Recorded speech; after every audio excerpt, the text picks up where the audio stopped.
So anyone who's been around a church has heard about grace and about grace for salvation and the grace of God. But how does salvation grace relate to grace in marriage? Yeah.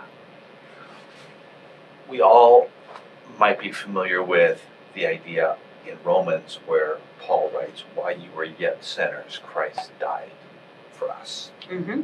Or while we were yet sinners, Christ died for us. Like here's this, like, what did you do to earn your salvation? Nothing. Right. And how central that is to all of our lives as Christian men and women. Like, we don't earn God's favor. It's a gift we receive. And then we respond in reception of that gift out of love. This thing that we were blessed, and blessed makes me grateful. And out of my blessing comes back to, I want to love my God because my God has so loved me. And that's salvific grace. And that concept, like Jesus in John 14 describes this thing that's going on between Jesus and God loving one another, and the Father is in me and I am in the Father. And then he shifts and says, as I have loved you, so love one another. Like this new commandment. Here's a brand new idea, everybody, that like you've seen me and God, and you're getting a sense of God's grace just by being with me. Now what you see me do, you do.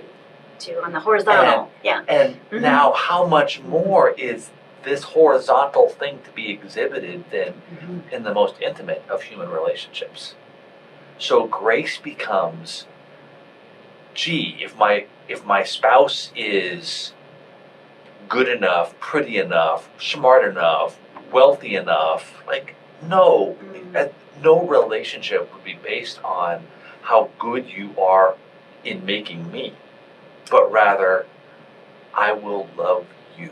I will care for you as a gift that is given without condition, without assumption that you will do something for me first. Yeah.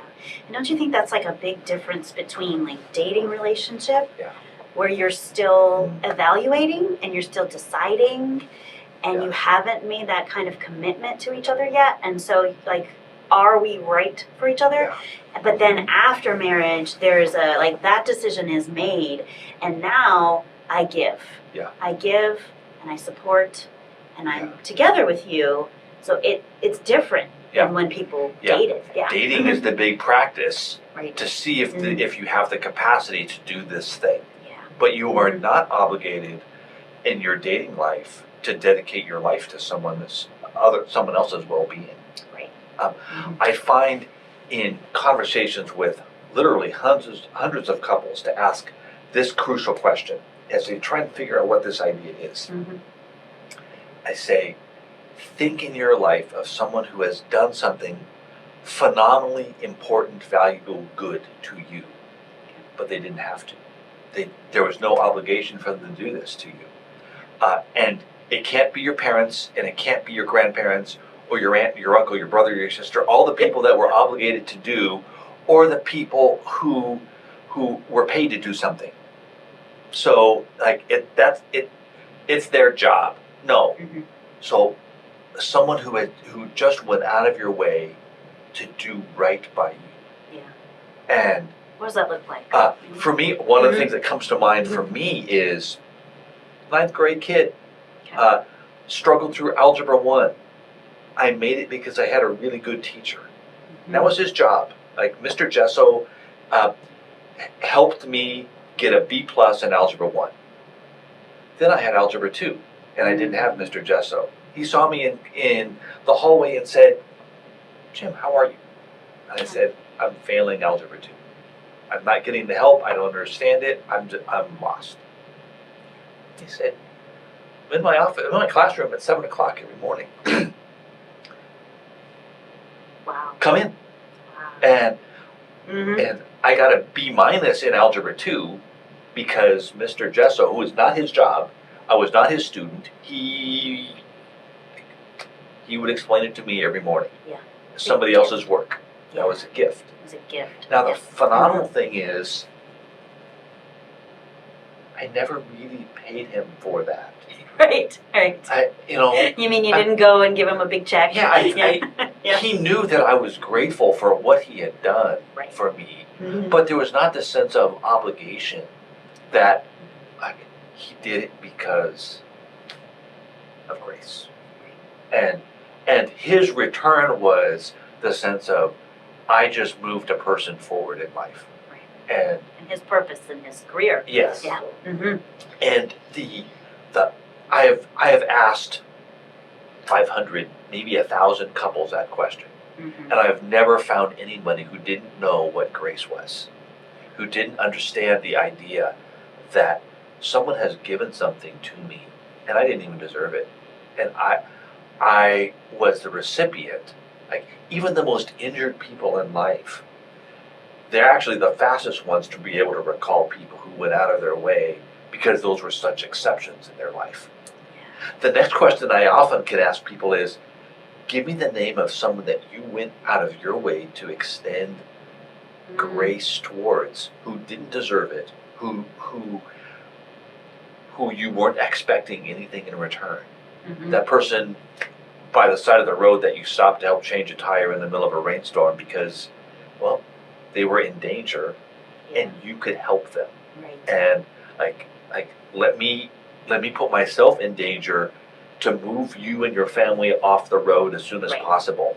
Or a person you maybe gave anonymous financial gift to because you realized that they really needed something right then. Yeah. And you did not want them to know it was you. Right. Total anonymous. It's just like, I want to do this for you because it's good and it's right. Yeah. Now, grace becomes that spring, that launching point when a couple historically is stuck and we each cross our arms in front of our chest and say, well, I'll be good to you if you be good to me first. As soon as you do. Yeah. I know you want me to, but when you, then I will. And both people, that is an impasse in which there can be no progress. Right. As long as we both are. Defenses are up. Yeah. We are both immovable in that regard. Yeah. Until someone says, I will give to you. Yeah. I'm sorry.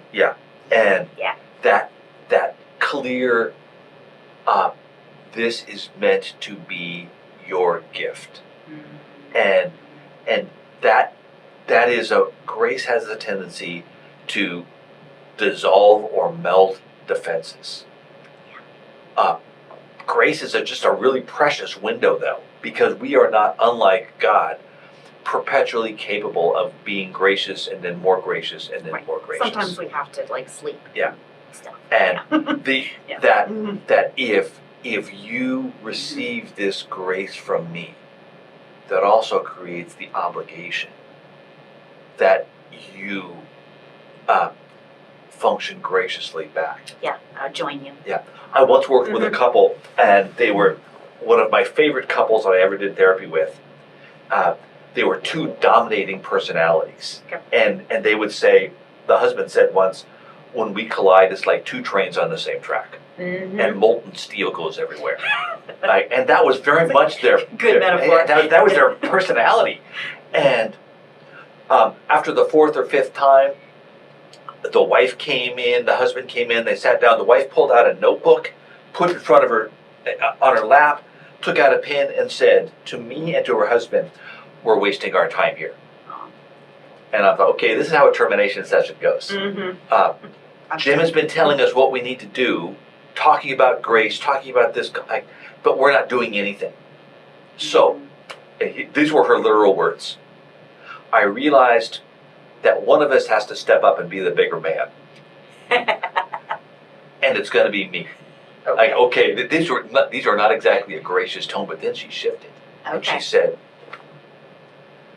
you've been telling me that you haven't felt that I've been listening to you. So, you talk.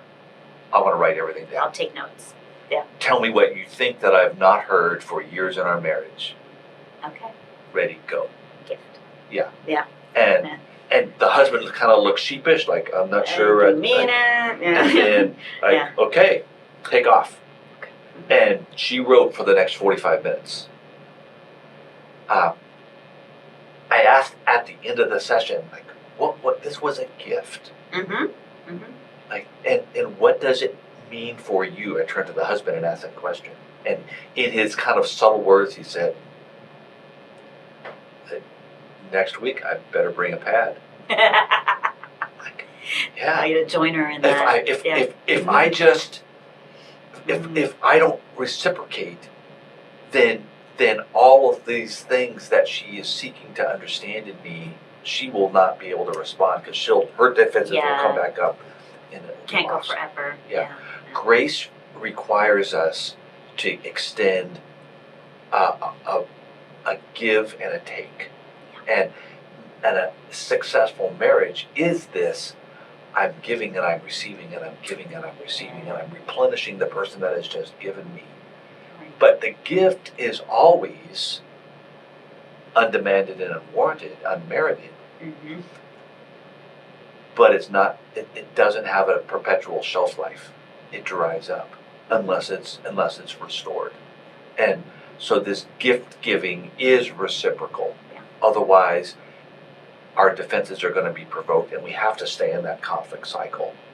Grace becomes the path by which we can extend gratitude, extend empathy, extend compassion. Yeah. And that's if you're compassionate first, then I'll give compassion to you is not a gracious position. Mm-hmm. A gracious position is, I will be good to you. Yeah. I see you're stuck.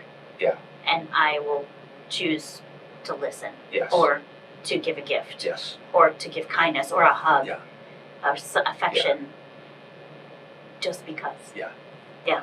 Because I love you. Yeah. You must win. That's that in the competitiveness of husbands and wives. Yeah. You must win. Not like I'm just going to lay down dead. It's like, oh, look, you won. But rather, like you have to have a sense of, we went head to head, and he, in my case, he listened to me, and he valued me, and now that makes me want to value him, and that's the reciprocal nature that allows us to move out of this conflict cycle, out of the pain defense offense that's on their handout, something rich and deep, where we build our us, and grace is the first step. Absolutely.